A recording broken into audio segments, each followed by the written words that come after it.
Gyanvapi case के लिए आज बड़ा दिन है। सुप्रीम कोर्ट में 7 अर्जियों पर आज समाअत होगी। मुस्लिम फरीक ने मामले को सुनवाई लायक मानने को चुनौती दी है। हाईकोर्ट के फैसले को मुस्लिम फरीक ने किया है चैलेंज। तो इधर हिंदू फरीक ने की है वजूखाने के सर्वे की मांग।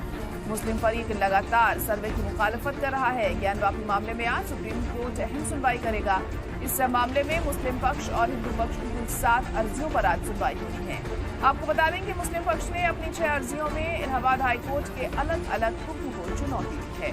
तो बहुत अहम दिन है आज ज्ञानवापी मामले को लेकर। सुप्रीम कोर्ट में 7 अर्जियों पर आज सुनवाई होनी है। इस मामले में मुस्लिम फरीक की तरफ से ये कहा जा रहा है कि ये जो अर्जी है ये सुनवाई लायक नहीं है और इसी को लेकर चैलेंज किया गया है। जो हाईकोर्ट का फैसला था उसको चैलेंज किया गया है मुस्लिम फरीक की तरफ से। तो वहीं हिंदू पक्ष की तरफ से कहा जा रहा है कि सर्वे यहाँ पर करवाया जाए। अब सुप्रीम कोर्ट इन अर्जियों को लेकर अपनी क्या राय रखता है, क्या कहता है, किस तरह की हिदायत देता है, इस पर सबकी नजरें टिकी होंगी।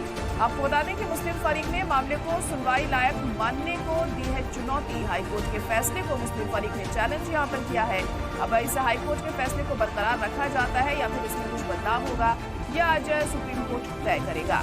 वहीं हिंदू फरीक ने वजूखाने के सर्वे की मांग की है। मुस्लिम फरीक लगातार कर रहा है सर्वे की मुखालिफत। ज्ञानवापी मामले में सुप्रीम कोर्ट में आज अहम सुनवाई है। बहुत अहम दिन है आज ज्ञानवापी मामले को लेकर, क्योंकि सुप्रीम कोर्ट इस मामले में कोई बड़ा फैसला सुना